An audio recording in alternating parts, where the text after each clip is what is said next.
So, Sean and Reggie, by the way,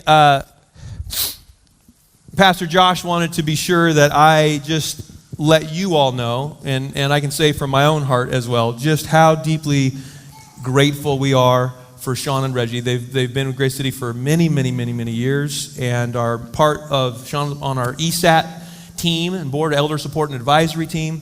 They've just been an absolute tremendous, tremendous blessing to Pastor Josh and his family, myself, our whole team, prayer warriors, and I could go on and on. Just so grateful for these folks, and so super thankful for them being willing to be here and get to share a bit of their story of what God has done in their hearts, their lives, and then maybe kick around this topic we were hitting on this morning as well. So why don't we begin, though? You guys just give us a flyover of how Jesus grabbed a hold of your hearts, and maybe Reggie, if you want to let us know kind of your journey of how the Lord get a hold of you. Okay, I need to start in the beginning. So my parents divorced when I was 6 years old, and I was raised, my sister and I, a single mom, with a single mom, and she did the best she could. We were I would consider us free-range children in the 70s and 80s. Yeah. I was exposed to occultic works during this time of my youth. And I bring that up only to say it's part of my story in the end. When I became a rebellious teenager and left home at a very early age, I had a friend at work that continually invited me to churchy things, and I wasn't interested at all. And she invited me to a Christian concert, which I thought, well, I can handle. It was a comedian. I thought I can handle a Christian comedian. It doesn't sound like it's going to be too heady. And this Christian comedian also had a story of occultic practices in his history, which brought me to my knees because I understood and saw the difference between dark and light through what he was conveying to me. And it brought me to my knees. He had an altar call, and wow. I felt like I was literally lifted and taken down and accepted Christ. I knew right away after that I couldn't live where I was living. So I called up a friend who had moved during my high school years about 30 miles away, and just moved in with her to try to get my bearings. I didn't know what to do with my new Christian faith. I didn't know where to go, what to even do. And I just worked there for a couple years, and I still wasn't living fully the Christian life, but I knew the Lord had a hold on me because I could see a change in my morality spectrum, per se, just knowing the difference more of what I needed to be doing, but just not sure what to do. Yeah. So then entered Sean. For many, I know in our body that know Sean and Reggie, to know sweet Reggie Gross, and to imagine what she's been through and was raised in, and I mean, it's shocking, and how grateful for someone who would invite her to a Christian, and for someone to put on an event with a Christian comedian to come that had the courage to make the call to salvation, and the fact that background of that comedian, the same as yours. I mean, just God's pursuit of you. Isn't that amazing? Come on, you would never know. I mean, so, like, Pastor Josh and I were talking to these guys, we're on the phone, and we're kicking this around, and Reggie's telling us her story. We're just like, you look at Reggie Gross? No way! Look at what the Lord has done in your life. It's tremendous, incredible. So that though, Sean enters the picture around that time. So Sean, pick it up from there, buddy. So you were just memorized all the Bible verses. This great young guy that came into her life and helped her out. Is that what happened? Not in the slightest. So I was living for the world in every way, pagan as a pagan can be. Didn't know that I needed Jesus, had a concept of God. I would say I believed in God, but had no concept of grace. I was doing everything my own way. It was all performance-based. You know, if I could do better in the world, then that got me closer to God, is kind of what I thought at that time. And then entered Reggie, and this is, I think, my most favorite story of my life, and will always be. I managed a shipping and receiving department for a large grocery store, and in my paganism, I was out there every morning at 0500 yelling at drivers, trying to get freight into the store, get trucks out of the store, and there was a lot of profanity-laced speech and just a lot of noise. And this beautiful lady who had recently been saved happened to have an apartment above my loading dock. But God, right? So she literally wakes up one morning, or I woke her up, I should say, and she asked me to quiet down or something to that effect. And I didn't really even hear the words because I could hear the hallelujah chorus as I looked up and I saw this beautiful creature that happened to have an apartment right above my shipping dock. And so I apologized, and then I proceeded every day from thereafter to make as much noise as I possibly could to see if I could wake her up and get her attention again. And the short version of the story is, from that perspective, me down here making noise, her up there in the apartment, I finally said to her, "Would you ever go out with me?" Can you believe she went out with a moron? She said she'd think about it. That was a home run. Yeah. So a few days later, I'm out there making noise again. She opens her window and she said, "Hey, I thought about it. What'd you have in mind?" And I really didn't think she'd say yes. And I just scrambled real quick and I said, "I have some friends. We could go on a double date. It'll be safe." And so we went on a date. And do you want me to tell my story at this point? Okay. Yeah. So well, first of all, I was in love right away. I mean, I really believe in love at first sight because the first time I saw her, I literally fell in love with her. And it wasn't just her physical beauty, though I was definitely attracted to her.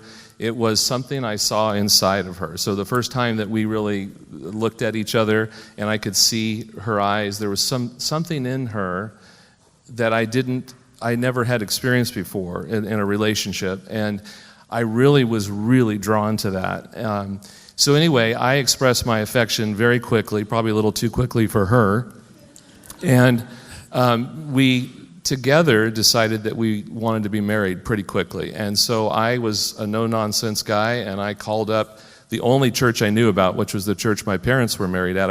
I'd only been to the church for Easter and Christmas and those kind of things, but it was the only church I knew about. So I called up the church, got a hold of the church secretary, and I told her that I wanted to be married, and these are the dates that I had in mind. And I always think about this dear secretary and just her grace towards me. I was so arrogant. And I said, or she said, "Which pastor were you thinking?" They had two pastors. I said, "The young one." I didn't even know his name. And she said, "Oh, that would be Pastor Steve Fishback." Is Tyler in the house this morning? No? Well, Tyler Fishback, who goes to GCC, actually used to live in this town in Central California. This is where this is happening. And his dad was the young pastor that I asked for.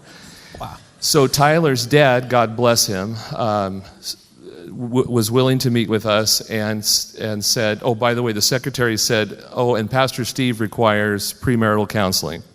I didn't even know what that was.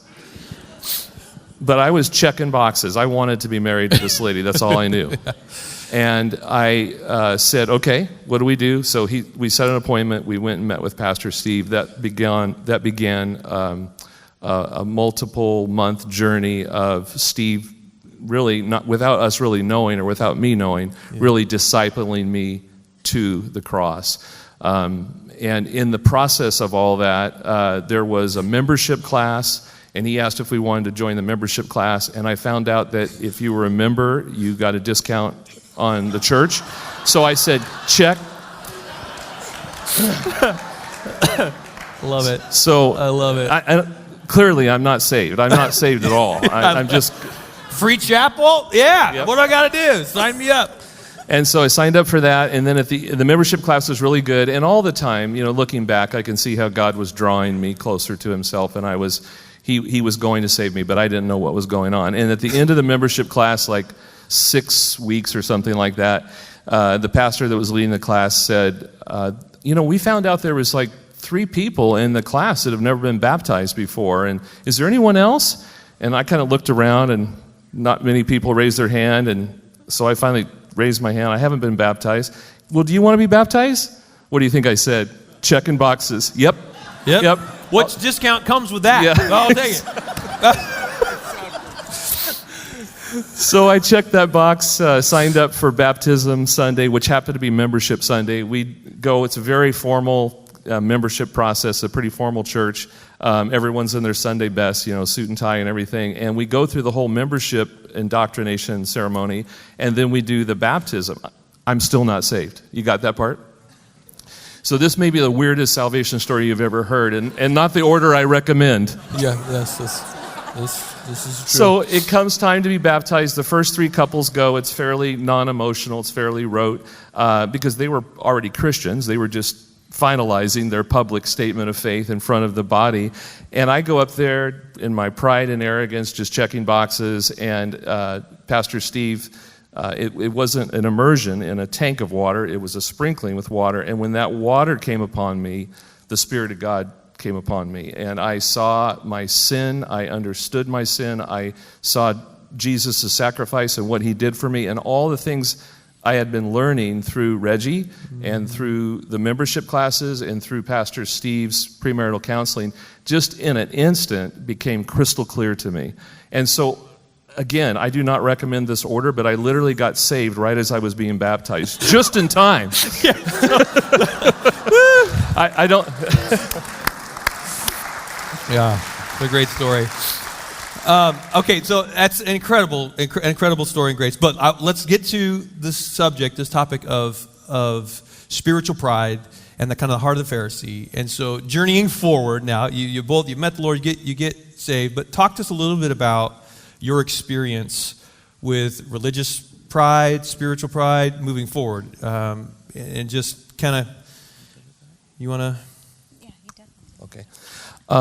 So I think what's important about this is that not coming from a church background or a Christian background, you start to read the scriptures like we did when we were first married, and you see the Pharisees jump out at you, and you hate them. You're like, these guys have it all wrong, just like the guy in the passage, the Pharisee in the passage this morning. And it's so clear to you. I mean, their error is so clear, the religious error.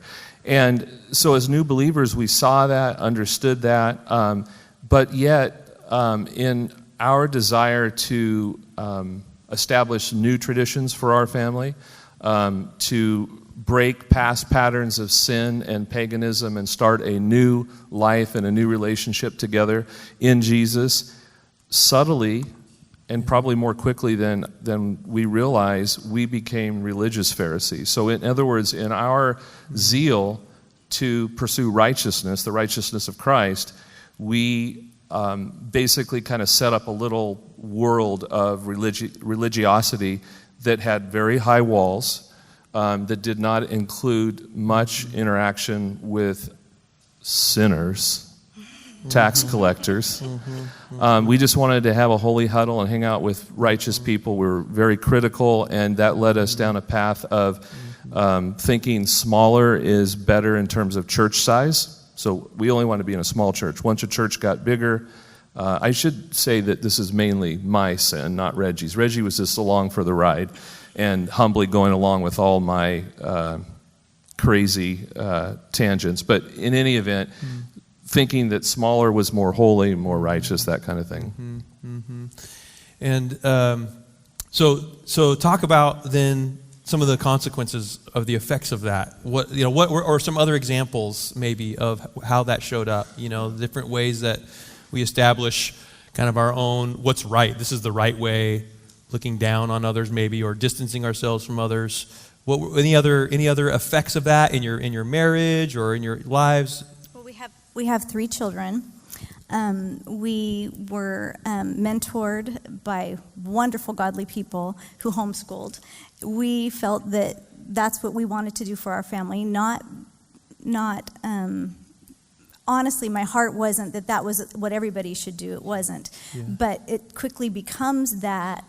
It became that to us.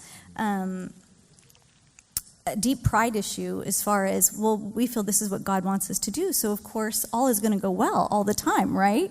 And it wasn't just in the homeschooling area, it's different areas of our life as well. Just, can you speak more on that? Absolutely. Please? So what the subtle and sinister thing about that is that, again, we had a fabulous experience homeschooling our kids, and I don't think we would want to change that. No. But what we'd want to change, if we could, is the religiosity, the pridefulness that we didn't even see that came with that. And here's the point: it basically became exclusive. It was about us and how we were raising our family and protecting our family from outside evil. And so as a result, it limited our interaction, most importantly, with the lost.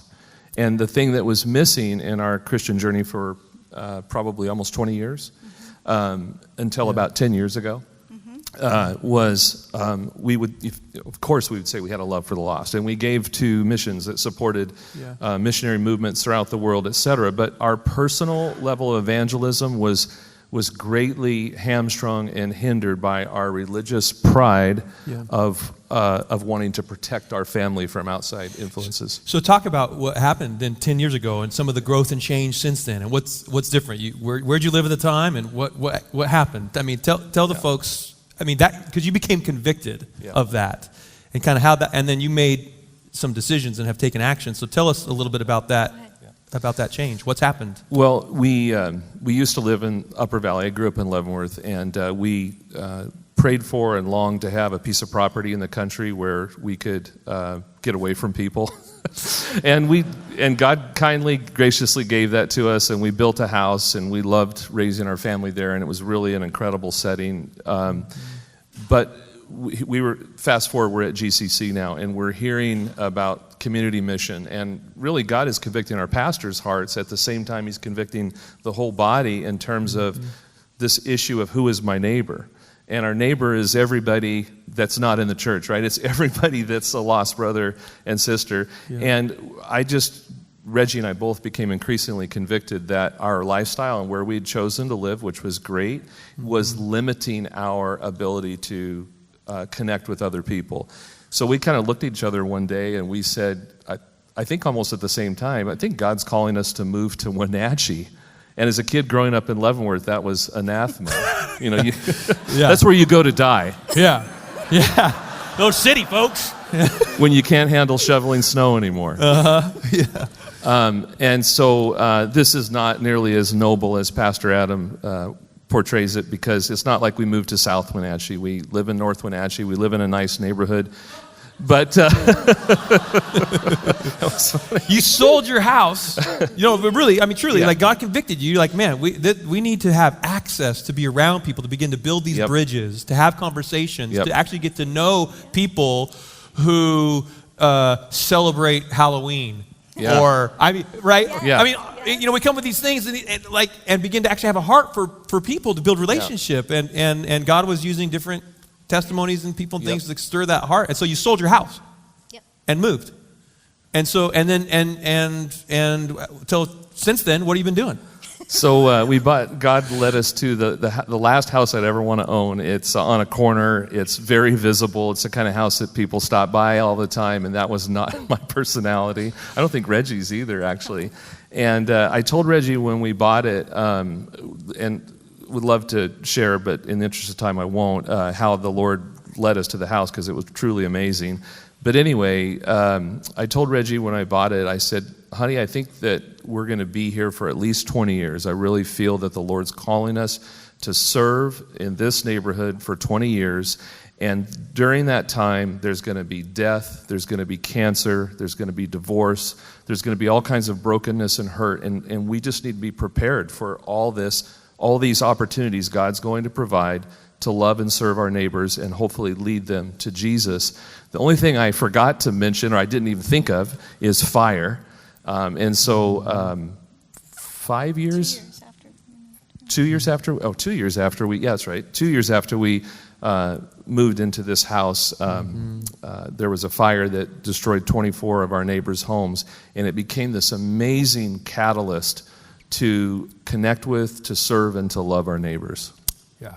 What I love here, and so you guys they've been leading city groups, gospel communities and city groups for almost those 10 years, have jumped right in and just loving people and serving people and hosting parties and opening their home and reaching out. And I love, even as I was thinking about this morning, the sermon, how the humility of Jesus led to mission and salvation, and that as God has worked in your hearts for just the grace and the compassion, the love for others, seeing those areas of spiritual pride, religious pride, as the Lord convicted you and has been humbling you, that resulted in orienting your life, selling your home, moving, positioning yourself, posturing yourself in a place where the Lord could use you to reach more people and to reach out to people. That humbling work in your life has led to more mission and more reaching out to others. Isn't that good? Isn't that good? I thank the Lord for that. So, last question. As Pastor Josh was talking, anything else just about what the Lord's been teaching you recently?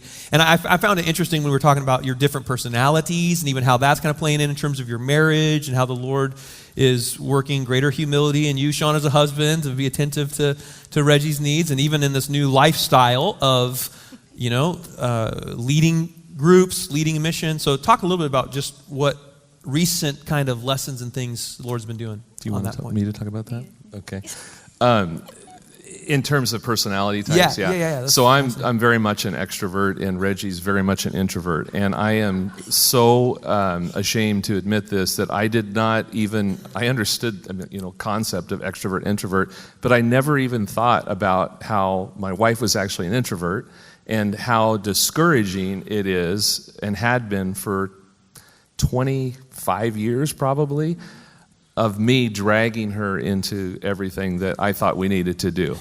And so I'm just going to admit I've never read this book, but my dear friend Jeff Weber told me about this book called Quiet, The Power of Introverts. And I said, well, tell me more about that book. And he told me about the book and some things that he had taken away from the book, and it just clicked with me right there. I've been married to an introverted wife, and I've been doing very, very discouraging, sinful things to her for 25 years. And so I repented, I think. Did I repent? Yes, I did. If not, we can do that right now. Well, I could if I need to. It's kind of like postmarital counseling. We can take care of that right now. No, that's good. So I'm still repenting, but Reggie's just always way ahead of me. She's like 100,000 miles ahead of me, and she looked at me like, I've been waiting for you to figure that out. And so I said, I want to change the way that I agree to do things, instead of agreeing that I'll do things. For instance, even this, when Josh asked me about it, he knows my answer is always, I got to talk to Reg. And so I thought Reg would be the out, because when I was pretty certain that when I asked Reg, she would say, no way, I'm not getting up on that stage. And miracle of all miracles, she said, I think God's asking us to do this. So anyway, you want to talk about your perspective and how me not dragging you into things helped? Oh, my motto for the year has been to be still, and I'm trying to challenge myself in this new half century that's before me, or that 50. I passed, is to not to fear man. So I'm trying to come out of myself and to not fear man, and to branch out a little more, and maybe share my story a little more, and just be more transparent. She's being too humble. Let me tell you, from my perspective, what is so... You're being humble. They picked us because we're prideful, but you're actually being humble. You're doing awesome. I want to just share that, and this as an encouragement to other couples in a situation, and maybe it's the opposite. Maybe the wife is more extroverted and the husband is more introverted. But as I started to respect Reggie, the way that Reggie's uniquely wired, the most amazing thing happened. She actually is more willing to do more now, and more willing to sign up for things or open her house up. And so it's funny thing is, it's almost like a role reversal. She now will say, I think we should do that. And I'm like, really? Because I was thinking the answer is we better just take a break, and we better not do that. I just feel like I have a choice now. There you go. There you go. Well, I just, again, want to say, on behalf of Pastor Josh and his family, how much we love you guys. Pastor. How grateful we are for God's work of grace in saving you and bringing you to Wenatchee, and for the encouragement you are. And honestly, I have seen the ongoing growth and sanctification and cultivating of humility in your lives, and regularly hear Sean and Reggie speak and emulate the heart of the tax collector of God have mercy on me, a sinner.